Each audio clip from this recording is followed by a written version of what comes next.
Morning students. हमारी आज की वर्कशीट भी प्रदूषण पर आधारित है। जैसा कि आप जानते हैं कि जब हम मूर्तियों का विसर्जन पानी में करते हैं तो इससे पानी प्रदूषित हो जाता है। क्यों? क्योंकि ये मूर्तियाँ जो हैं किससे बनी हुई होती हैं? प्लास्टर ऑफ पेरिस से। प्लास्टर ऑफ पेरिस ये क्या है? ये एक रासायनिक पदार्थ है जिसका अपघटन होने में 1 महीना लग जाता है। अपघटन का मतलब क्या होता है? अपघटन का मतलब होता है कि जब कोई पदार्थ अपने जटिल रूप से सरल रूप में आता है सूक्ष्म जीवों के द्वारा। इन मूर्तियों के साथ साथ जो श्रद्धालु होते हैं वो पूजा सामग्री भी नदियों में डाल देते हैं जिससे पानी और अधिक प्रदूषित हो जाता है। लेकिन इस साल लॉकडाउन में त्यौहार मनाने के तरीक़ों में बदलाव आया है।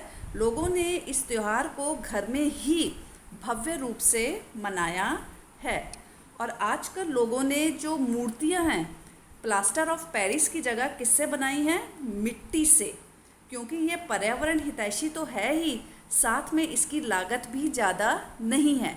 मतलब बहुत कम पैसे लगे हैं इसको बनाने में और साथ ही साथ इसमें कोई भी रासायनिक पदार्थ नहीं मिला हुआ होता जिससे हमारे पर्यावरण को नुकसान पहुँचे। और इस बार लोगों का कहना था कि हमें प्राकृतिक रंगों का उपयोग करना चाहिए, जो हमने अपनी लास्ट क्लास में किया था कि प्राकृतिक रंग जो हमें पर्यावरण से, प्रकृति से प्राप्त होते हैं, जिनमें कोई भी रासायनिक पदार्थ मिला हुआ नहीं होता।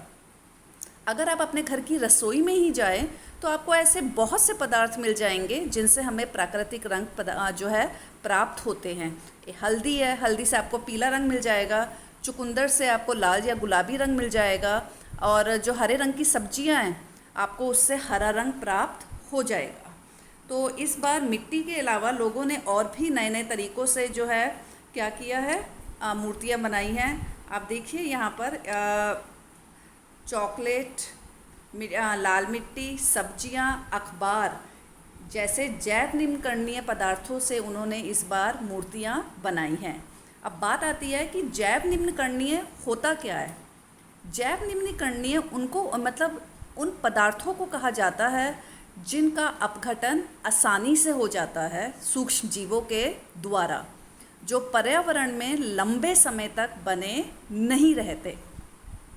और जो पदार्थ पर्यावरण में लंबे समय तक बने रहते हैं, जिनका अपघटन आसानी से नहीं होता, उन्हें अजैव निम्नकरणीय पदार्थ कहा जाता है। इसका सबसे बेस्ट उदाहरण है पॉलीथीन। पॉलीथीन का अपघटन होने में लाखों साल लग जाते हैं। ये पर्यावरण में इतने समय तक बना रहता है और हमारे वातावरण को प्रदूषित करता रहता है। आप यहाँ पर देखिए कि इस बार जो आपने जो मूर्तियाँ बनी हुई हैं प्लास्टर ऑफ पेरिस की जगह देखिए किससे बनी हुई हैं ये मूर्तियाँ। नंबर 1 ये बनी है, देखिए यहाँ पर पत्तों से और यहाँ पर फलों से और यहाँ देखिए अखबार से। तो इस बार उन्होंने प्लास्टर ऑफ पेरिस का उपयोग लोगों ने नहीं किया है, उन्होंने जैव निम्नकरणीय पदार्थों का उपयोग किया है। तो एक बार आप इसके अभ्यास के क्वेश्चंस देख लीजिए। यहाँ पर देखिए पहला क्वेश्चन देखिए, लोगों ने मूर्ति बनाने के लिए किन पदार्थों का उपयोग करना शुरू कर दिया है। आप यहीं पर आ जाइए, इसका आंसर जो है आप यहीं से लिखेंगे। लोगों ने मूर्ति बनाने के लिए चॉकलेट, लाल मिट्टी, सब्जियां और अखबार का उपयोग करना शुरू कर दिया है। आप इतना लिखेंगे पहले।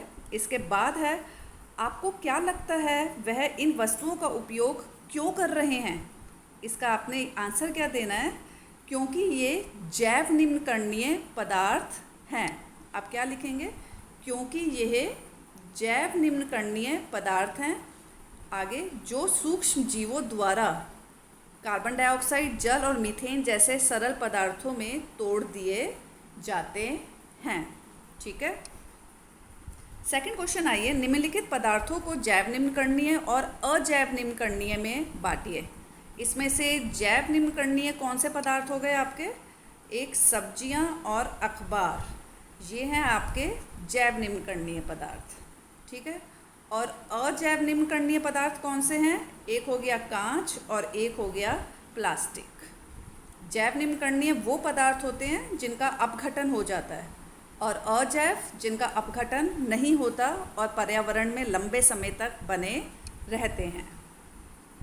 पूजा सामग्री में कौन से अपशिष्ट पदार्थ नदियों में डाले जाते हैं? पूजा सामग्री में भगवान की मूर्तियों के साथ साथ अगरबत्ती, धूप, फूल, प्लास्टिक की प्लेटें, चम्मच, कुमकुम आदि पानी में या नदी में डाले जाते हैं। इस कचरे को निपटाने का कोई और तरीका बताइए। आप लिख सकते हैं कि जब घर में अगर पूजा हो रही है तो हम पेपर प्लेट या मिट्टी की प्लेटें या केले के पत्तों से बनी प्लेटों का उपयोग कर सकते हैं। हम घर में बनी हुई अगरबत्ती, धूप, कुमकुम का उपयोग कर सकते हैं जिनमें रासायनिक पदार्थ मिले हुए नहीं होते और जिससे हमारे पर्यावरण को नुकसान नहीं पहुंचता। सेकंड, हम लिख सकते हैं हम अपने घर में या घर के पास ही एक कृत्रिम तालाब, एक आर्टिफिशियल तालाब जिसे कहते हैं, वो बना सकते हैं और इन पूजा सामग्री का विसर्जन उसमें कर सकते हैं। इससे हमारी भावनाओं को भी ठेस नहीं पहुंचेगी। आपको कोई और पॉइंट लिखना है, आप वो भी लिख सकते हैं। ठीक है। आई होप आपको आज की वर्कशीट समझ आ गई होगी। Thank you.